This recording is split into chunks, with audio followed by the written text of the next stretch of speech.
or if they're really glasses. But this is something that somebody could take a look at, because Franklin was very interested in these kinds of scientific questions. Now, what I'd like to just present then in a background to this is the importance of the relationship between Franklin and Leibniz, because Leibniz was the universal genius who, at the end of the 17th and early 18th century, was the leading figure in transforming civilization. He was involved with networks all over the world. He had correspondence with people in China.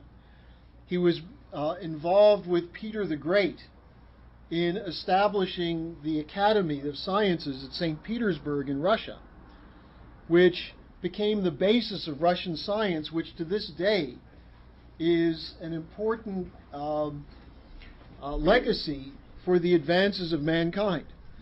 In fact, some of the best scientists in Russia, the ones who are still in communication with Lynn, go back to that tradition. When we work on Vernadsky and Mendeleev, we're going back to the Leibnizian tradition at St. Petersburg. And again, the story of St. Petersburg itself is a fascinating story. Because if you think about one of the central themes Lynn discusses in history, it's the difference between those civilizations that are on the edge of oceans and seas as opposed to those that are inland, either on rivers or just plain inland. And Russia is a perfect example of this, and this is why this is so pertinent for the question today, because we're trying to build the Eurasian land bridge. We're trying to ensure that Russia becomes an ally of the United States and China, and the problem there is not Russia, it's us, in rebuilding Eurasia. Now, Peter the Great, I don't think they called him Peter the Great when he was young. Maybe I'm wrong. He was tall. Maybe they called him Peter the Tall.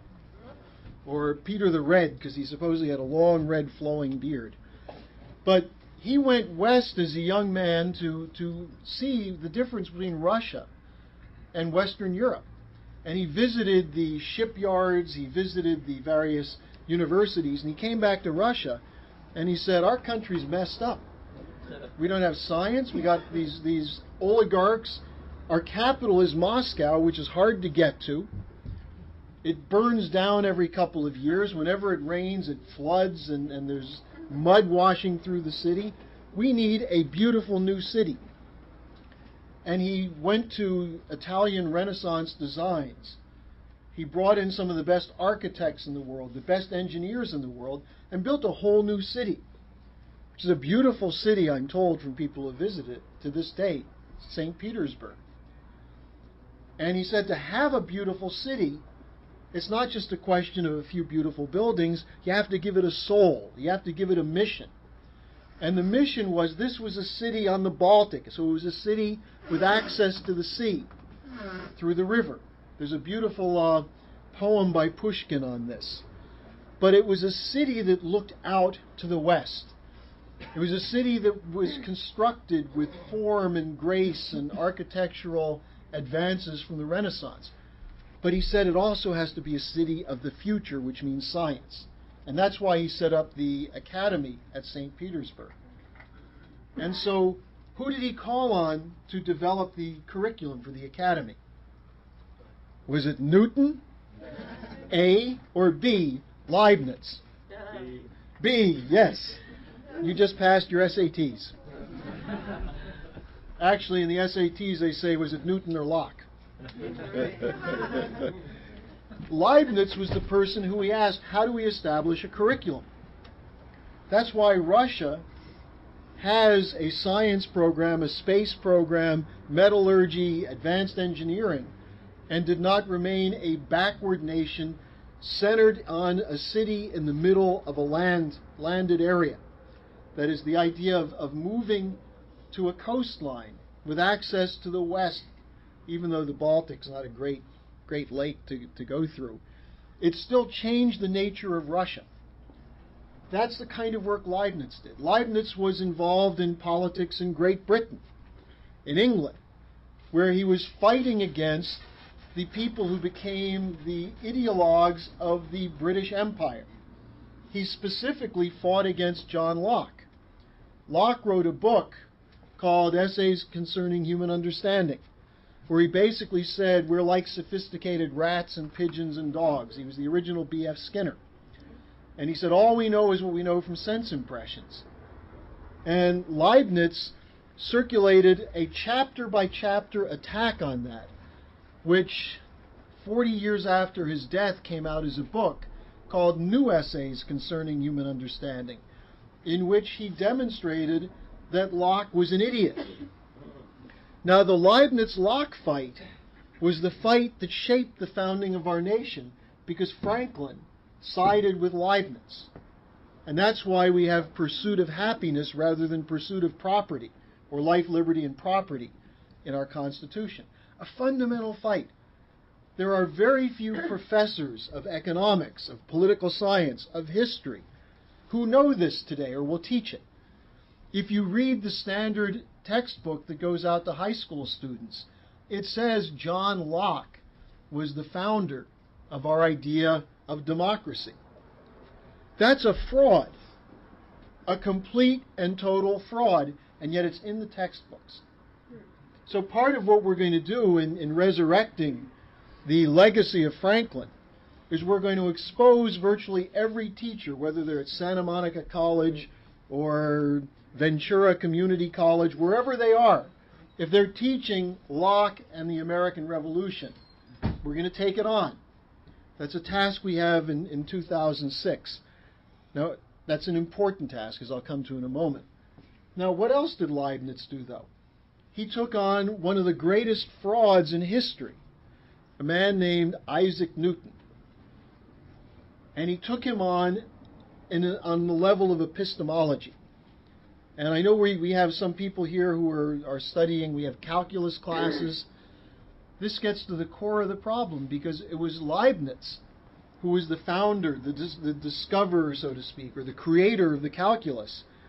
And yet a group of British oligarchs conspired to give Isaac Newton the recognition as having been the person who invented calculus. Now, I want to read a quote to you from one of Franklin's mentors from Pennsylvania, a man named James Logan. And I'm just going to direct you to a couple of articles where you can find this and explore it for yourself. One is called The Leibniz Revolution in America, 1727 to 1752, by Philip Valenti, which is, you can find that on the Google. The second one's harder to find. It's an earlier article called The Anti-Newtonian Roots of the American Revolution, also by Valenti. That's in a December 1st, 1995 issue of EIR. Good luck trying to find it. Find a boomer who's an anal pack rat, and maybe they have it in their collection. Now, unfortunately, most of our boomers aren't anal pack rats. They lose all this stuff, and then they complain it's missing later. But I'll try and find it. I'm still part anal pack rat, so I have it at home. What? I've got a copy.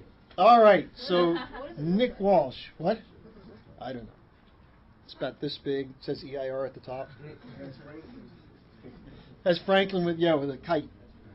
Now, what Valenti does in this is Logan had a series of books that he was working on that were handwritten. And these were found in the bottom of a carton a few years back. Let me see if I can find the exact. Well, it's in the article on Leibniz Revolution in America. Someone found this, his commentaries on Leibniz. And one of the things that he wrote is very interesting, because it shows that people who were educated then knew the difference between Leibniz and Newton. Because the fraud of the crediting Newton with the calculus is that Newton was never interested in any question that would lead you to have to work on calculus. Newton was trying to spin straw in the gold. He was basically a hoaxer who was put forward as this great scientist, whereas Leibniz was taking up the challenges left by Kepler of how do you measure non-uniform motion. starting with the planetary orbits, but then what are the other implications of what became the elliptical functions? Now, if somebody has no history whatsoever of investigating something, like suppose George Bush tomorrow was credited with coming up with a magnetic confinement capability to allow us to produce and contain fusion energy. That'd be a little hard to believe, wouldn't it? Or if there was a brilliant new drama written about Truman versus MacArthur and it was credited to Dick Cheney. Now maybe if it was about a lesbian fantasy from World War II on a battleship, we'd know that it was Liz Cheney or Lynn Cheney rather who wrote it. Or both, yeah. But if there are certain things that are just not credible.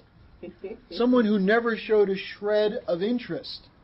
If Mick Jagger wrote a symphony that was based on Mozartian intervals, you'd know there was something funny about it. Now, Newton was suddenly credited by the British Royal Society with having been the creator of the calculus. And Logan had the following to say about that in a letter he wrote that was in one of these publications. It was a letter to Governor Burnet. And he said that "'tis certain the world was obliged only to Leibniz for the publication of that method, who was so fair as to communicate it in great measure to Oldenburg in 1677, when Sir Isaac was so careful of concealing his, that he involved it in his letters 1676 in strange knots of letters." In other words, it was written in a code that made no sense. And then later they said, oh, no, Newton actually did discover this.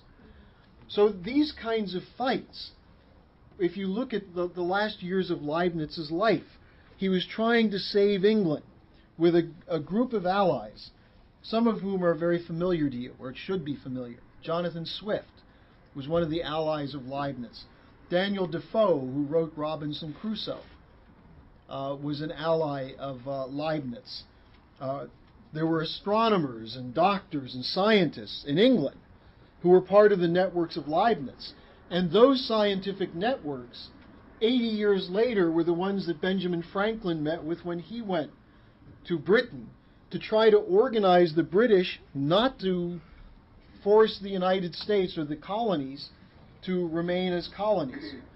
So when you think about what Franklin did in the period of his lifetime, you find that he was engaged in frontier scientific work. Now, let's take, Valenti writes in the Anti-Newtonian Roots article about Franklin's work on lightning. Now, I know we had, when was that? It was at a conference a few years back that we had some people working on the science of Franklin, didn't we?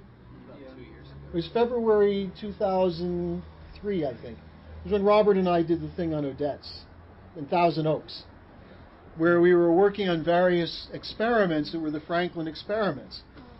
Now, think about how much more we know today and how much more we can look at this thing.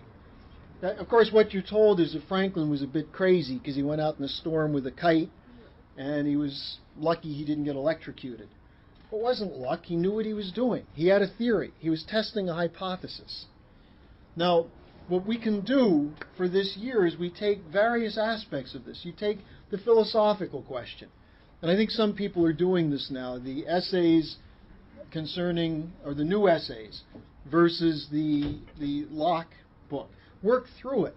Actually get a real sense of the philosophical mind of Leibniz. And then look at Franklin on this question. Where did Franklin side on this? Was he with Locke or was he with Leibniz? What are the implications of life, liberty, and pursuit of happiness compared to life, liberty, and property? These are questions that people can take up. The scientific work, both in terms of electricity, which is what Franklin was experimenting with, the nature of air. Lynn has just written again about this question of empty space. Franklin was smart enough to realize that the universe was not Euclidean, and that there was something going on besides just a few molecules bumping into each other in what we call space. And that's what his experiment was about. The nature of charges. What is that? What's happening when you get a shock? What's producing that? These were questions that Franklin was looking at. Then on top of that, he organized a youth movement, which ought to give you a special love for this guy, because he took a bunch of characters, including Thomas Jefferson, who did not exactly do great credit to himself during the American Revolution. During battles, he took off. He was called Yellow Tom at times. It's true, because he wouldn't fight. Whereas people like Hamilton was one of the leaders under George Washington of the American Revolutionary Army. But Franklin was able to take Jefferson and squeeze some good work out of him. You know, it's sort of like a senior guy taking a baby boomer and getting him to do something. Jefferson was a quintessential baby boomer. He was one of the original American baby boomers. And I'm not going to go into aspects of that. You know some of the stories about him, and there's the Sally Hemings story and so on. But nevertheless, on a couple of occasions in his life, Franklin got him to do some good, like writing the Declaration of Independence. So when you take a look at a person's life, you look back in time and you look at these dates, and what you discover is that, well, there's a little overlap. Leibniz was alive for a few years after Franklin was born. They never met. It was only later in his life that Franklin discovered Leibniz, and he didn't discover him directly. Initially, he discovered him through the work of a Swiss philosopher named Fadl. Now, we have a couple of very interesting articles on this guy, who wrote a book on law, which talks about Leibniz's conception of happiness. And that book by Fadl was distributed by Benjamin Franklin to the participants in the conference where the Declaration of Independence was drafted. So by doing some detective work through history, we pieced together how the idea got from Leibniz to Franklin. It was through Fadl, it was through Logan. There may be other connections that some of you may discover. So it's not just a question of they had the same idea.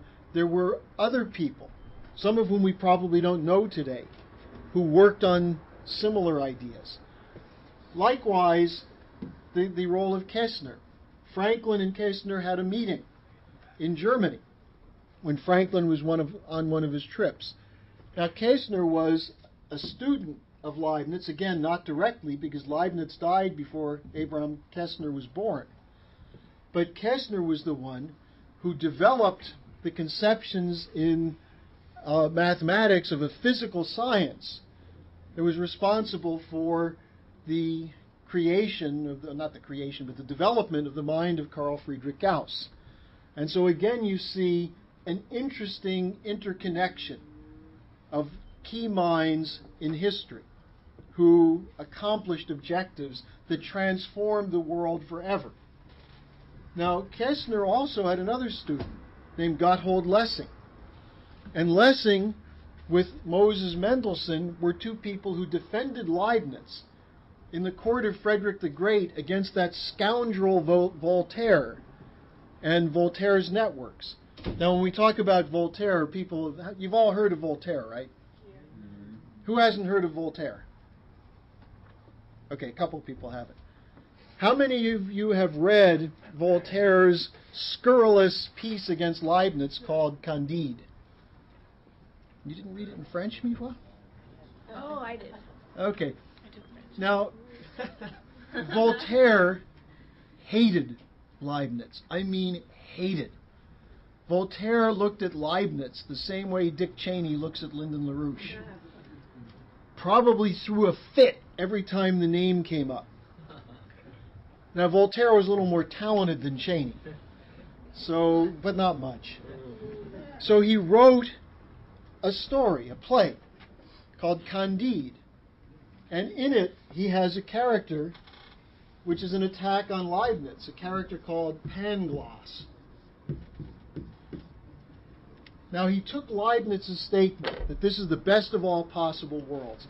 Now, who can give us a succinct summary of what Leibniz meant when he said this is the best of all possible worlds?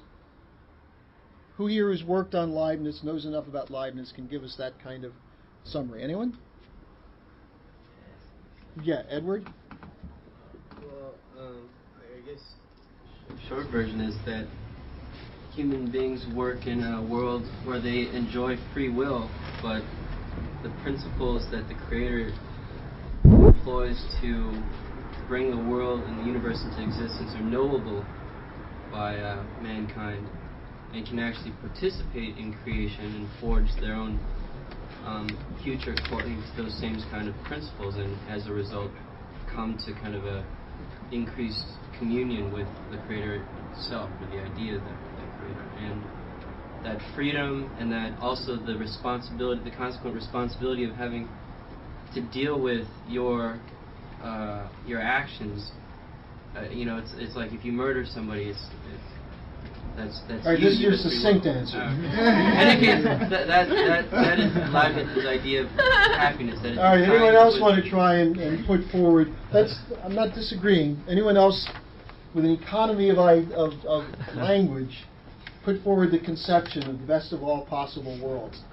I want it with someone who's actually read through some Leibniz and thought about it. No one here? I read Lynn on Leibniz. Well, you have to go beyond just Lynn on Leibniz. You want even more concise than Ed? Yeah, anyone got a more concise than Ed?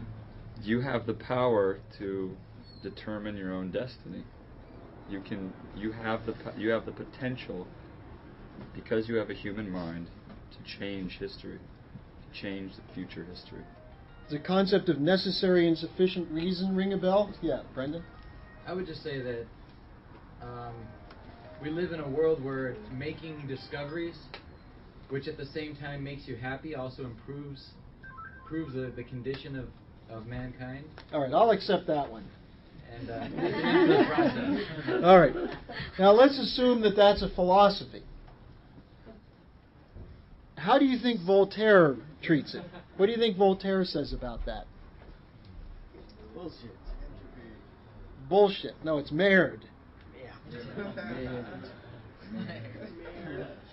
All right, but what now?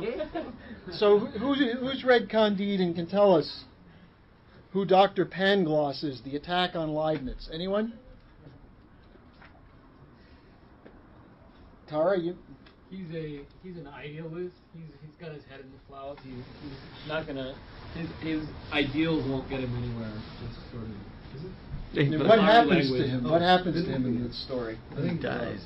Eric Later wrote one of those really good. Right. So you're quoting Aaron now? Well, Aaron's right here. Go ahead. Aaron. Yeah, I just read it from in the gas marathon. Yeah.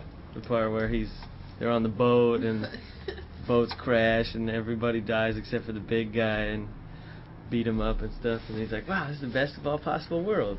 Yeah, what Voltaire basically says is, if you think this is the best of all possible worlds, you're an idiot. He's eaten by sharks, his arm falls off, everything bad happens to him. It's like the three-legged dog with no ear that's called Lucky. Everything bad happens to him. And yet, as everything bad is happening to him, he keeps saying, this is the best of all possible worlds. Now, Voltaire was a paid operative of the European oligarchy, similar to Newton, who was deployed to destroy Leibniz, to slander Leibniz, to attack him, to make him a laughingstock. And the Academy at Berlin, with Voltaire, with Maupertuis, with a group of these characters, was given the responsibility to destroy Leibniz. And so a student of Kästner named Lessing and his friend Moses Mendelssohn, a German Jew, a hunchback, someone who had no money and no standing, nevertheless, the two of them wrote a paper that won the prize and defended Leibniz.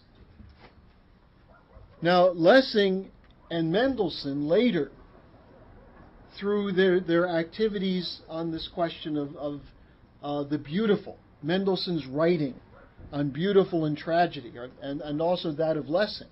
Lessing's drama, Nathan the Wise, and Mendelssohn's family, which set up the salons in Vienna that nurtured Mozart and later Beethoven, where Count Razumovsky hung out with Prince Lichnowsky, and together they studied the works of Bach, this was the environment where Franklin was at home. I can tell you an interesting story. When I was in Paris in 1984, and Jacques Cheminade was taking me on a walking tour. And we're walking down the streets of Paris, and Jacques says, "Oh, look at that building there." And you look around, and he says, "This brick was laid in 1604, and it was produced," and he knows Paris. So we walk into this nice little courtyard, and he said, "Look up there." And there was a smiling face next to this window, and the sign said, "Mozart stayed here for 2 months in, I think it was 1772 or something like that." Now, Mozart was in Paris, hanging out with the people who were the friends of Franklin, playing music for the people who were the friends of Franklin. And so, again, you look at these names and these dates, and what you discover is that even in those times when it was difficult to travel and difficult to communicate, you had these networks that had a conception of man that worked together to create a better society, a human society. And you then find in Mozart's great opera, The Marriage of Figaro, that story being told of the people overcoming the oligarchy. A story that was written by a man named Beaumarchais. Beaumarchais was an ally of Franklin's. Beaumarchais was the one who bought the cannons produced in Belgian steel plants that were shipped to the United States or to the American colonies and used to defeat the British in the Battle of Yorktown.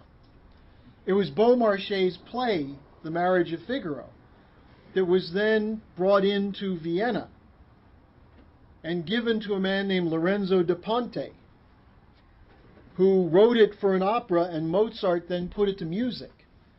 And it had a profound and powerful effect in Vienna, but especially in Prague, in Budapest, because it was the story of the fight for freedom. The story itself starts with this servant who's so happy because he's going to marry his beloved Susanna, who's another servant. And Susanna's trying to communicate something to him that's important. He's a little dense.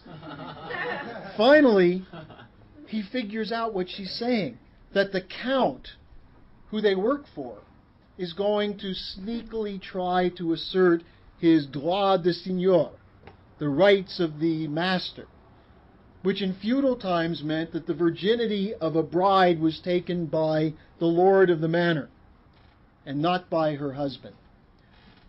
And when Figaro figures this out, he's freaked out. He wants to go out and kill the count. But he realizes that's not a good plan. And Mozart weaves this beautiful story of conspiracies and counter-conspiracies with just unbelievable music. And the conclusion of which is the count is basically caught with his pants down in the garden by his wife, who is disguised to make him think that she was Susanna. Not just the two of them, but the whole village was there to watch. And Mozart, in a single flash of insight, which lasts about 4 hours, and is developed with an incredible amount of counterpoint and power, says to everyone who sees this opera, we need the American Revolution in Europe. And it was the networks of Franklin in Europe that promoted Mozart, that worked with Beethoven. From Kessner to Lessing and Mendelssohn, you had Schiller, who wrote on the beautiful, the sublime, took the writings of Mendelssohn and Lessing further, studied history to show us why Europe was entangled in these oligarchical warfare for so many centuries, and why the nation state was necessary. And so when you take a tricentennial of Franklin, what you're looking at is all of this development of richness in human civilization, the tapestry of beauty and scientific rigor, which holds the promise of a future of true freedom and plenty for everyone. And more importantly than just freedom and plenty, what does that give you the potential to do?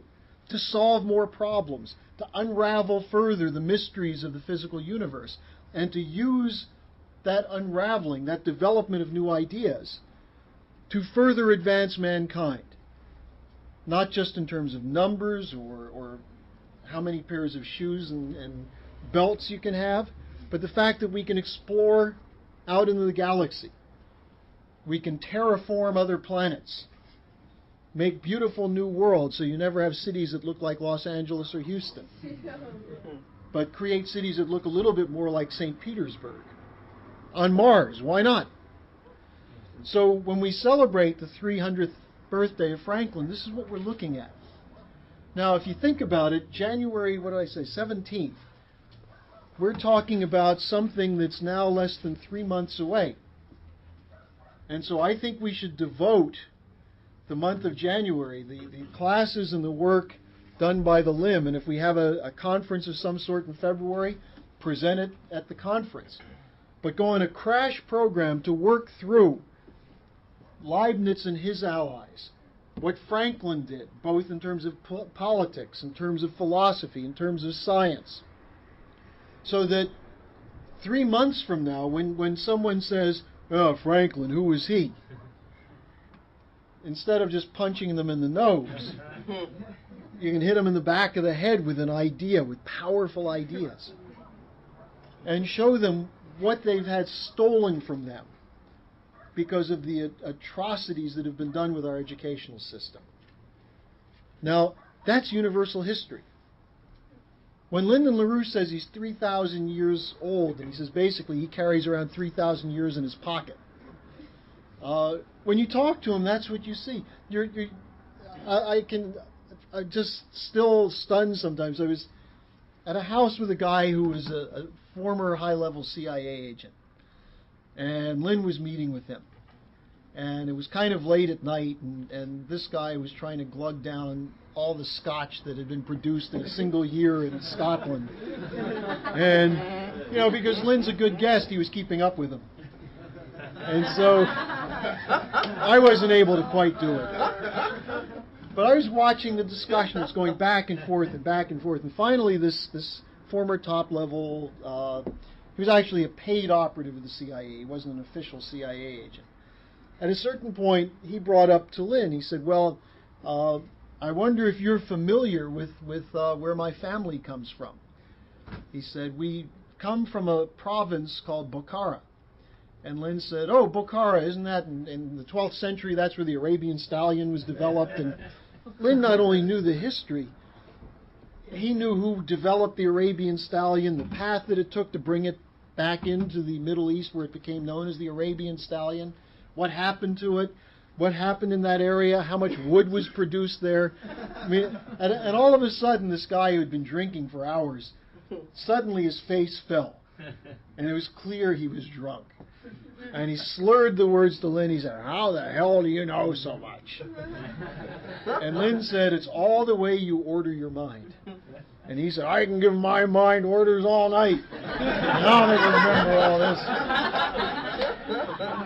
And Lynn just said, "Well, that's what I do." Now, that's what you know history, when it's a part of you. So that you actually recognize a single continuous process of human development that's constantly disrupted, constantly attacked, where the good people in history are slandered and murdered. Mozart was probably murdered. Franklin lived a fairly long life. Leibniz, after he died, was murdered repeatedly. The way he was attacked repeatedly to destroy the memory. And he barely exists as a memory in the universities today. You take Lyndon LaRouche, look what's been done to him. Depending on which website, you read a right-wing website, he's the smartest plant ever created by communist intelligence services to destroy the United States. Now we see it again. He's coming out for nationalizing the auto industry. See, we knew he was a left-wing communist. If you go to the left, what do you find? Lyndon LaRouche, secret member of the Nazi Party, Klansman, libertarian, a rich Jew from Philadelphia. That's what a Mexico City paper that said that it said I was one of his money bags going into Mexico. You know, I did, if Freddie's not here, but Freddie could tell you, I did buy some tacos for some of the Mexican youth, so I guess I was the rich money bags, the rich Jew from Philadelphia, feeding our unsuspecting Mexican members street tacos.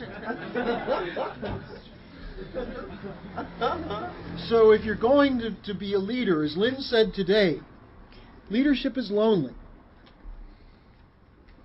including after you die, because they won't let you rest. You're going to continue to get attacked and slandered as long as the oligarchy has the power to do so. But you think that bothers Mozart? Every time there's a Mozart piece played, he's alive again.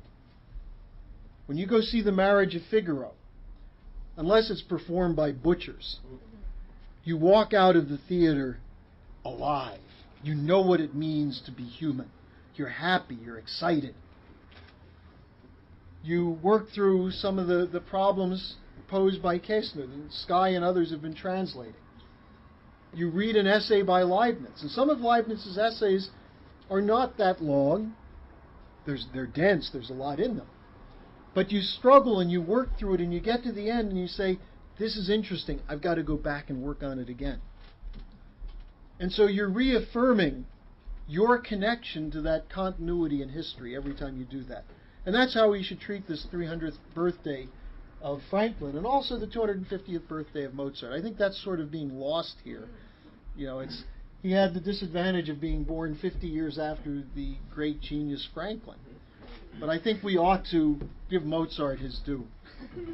So anyway, that's just what I wanted to go through and see if there are any questions on either this or anything else that you didn't ask Phil. Yeah. I'm just wondering how this information got kept alive when they, you know, like how we know about Leibniz and how he really discovered calculus and everything. Like, how was it passed down? Well, first of all, he did a lot of writing, and he had some students. As I mentioned, this guy Logan, someone found something in 1970 in a carton in a basement somewhere that was some handwritten notes that he had that then referred back to another book. And then you go into his library, which is still there, and if you can get permission, you can look through the books. He had something like 80 books that were works of people who worked with Leibniz. And you see Logan's handwritten margin notes. So there are things like that. Yeah, well, there's always a lot that's destroyed. And one of the books are on the site now. They transcribed it. They typed it up. On our site? Yeah. Okay. It used to be handwritten, but they typed it. So what you find, or there's something really fascinating. The other day, it was reported that there was in Beethoven's hand the grosse fugue for piano four-hand. And it was found in a convent library in Pennsylvania. And it was then certified. This was found actually a few months ago, and it was certified by Beethovenologists. That the paper was from that period. It was Beethoven's writing. And what's interesting is it showed that he was working on this question of extremely dense counterpoint. The grosse fugue is probably the epitome of the most difficult but development of real contrapuntal music. And in order to try and make it more clear to people, he was working on it on the piano to be matched with a string quartet. This is the kind of work that Mozart did. This is what Mihua presented at the Cadre School, that you take music from one voice to another. You transfer it to see how it plays, how it works. So this was just found a few weeks ago, or a few months ago. So some of these things, don't show up for a long time. Maybe Franklin has buried somewhere some writings. Who knows? But the other thing is that in the case of Leibniz, there's enough written. The question is avoiding the Leibniz scholars. Because what happens is you get someone who gets a degree, who's supposedly a scholar, and writes what Leibniz really meant to say. or what this guy thinks Leibniz should have said. And what do most people do? They read the textbooks. They look for the shortened, oh, I see. Now, okay, why do I have to read Leibniz? I've got this answer right here. And it's good enough to pass the test. And then when I become a teacher, I'm going to make other people regurgitate this. And that's how you destroy scholarship. So we have, for example, now, people are working on a paper by Riemann. At 6 in the morning, Tuesday and Friday? Yeah. 6 in the morning, Tuesday and Friday, you come here, and Bernard Riemann becomes alive in your mind. And so this is the way it happens.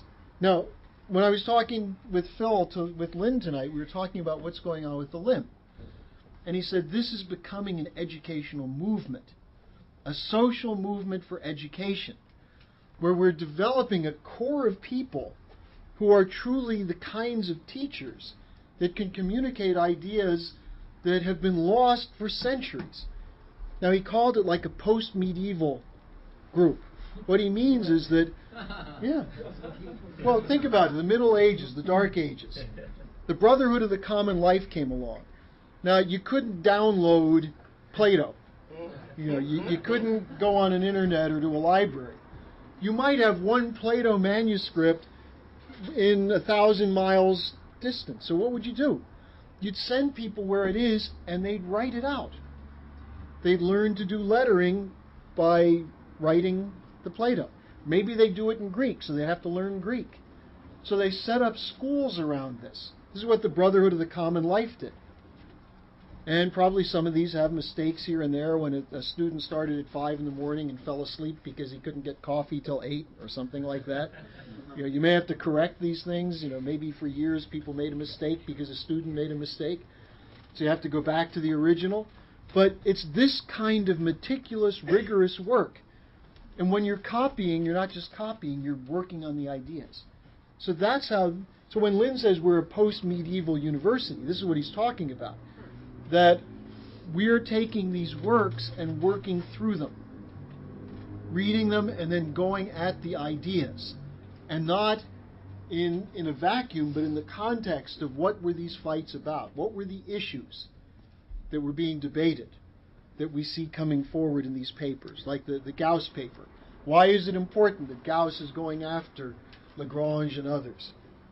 And then, when you do it competently, you go and you do the other proofs. You see what it is that Gauss is commenting on, what he's attacking. So this is the kind of work that actually creates people qualified to teach. And Lynn said this is a substitution for what people, not a substitution, a replacement for the universities. And you don't even have to spend $40,000 to come to our meetings. And you don't have to buy food. You get bad food here. If you like garbanzo beans, you're in the right place, right, Shauna? So, free tuition, bad food, and great minds to work with. That's what a university should be. Except for the bad food. Sometimes it's better than others. We got the greatest dorms too, Harley. That's right. It's a collegial environment. Although we shut down the fraternities. The only Greek society we have is the one run by Danny.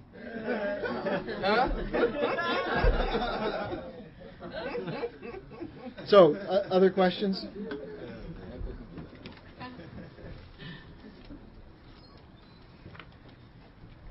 Yeah. You said that Franklin had passed out Vattel's book at a conference for the No, in Declaration of Independence. 1776, when they had the convention to draft the Declaration of Independence, and they were fighting over this question of how far should we go, what should be the essential content. And he gave people copies of Vattel's book, which is a commentary on Leibniz, in particular on the notion of law and happiness. And this idea of how do you establish government which reflects this principle of happiness. There's a very good article you can find by typing in Robert Trout and then Vattel in the Google. It was a Fidelio article that Bob Trout from Houston wrote on the link between Leibniz and Franklin as Emmerich de Vattel. So that gives you extensive quotes from Fadl, and if you want, you can find his book somewhere and read that. Yeah, I read the article. I just misremembered it. I thought it was the Constitutional Convention, but you just wanted to. I'm pretty sure it was the Declaration of Independence, Probably because that's where life, liberty, and pursuit of happiness is. Right. We are all endowed by inalienable rights, among these life, liberty, and pursuit of happiness. All right, anything else? All right, well, we got to do the work for Benjamin Franklin, okay? And we'll give Wolfie a little hand, too.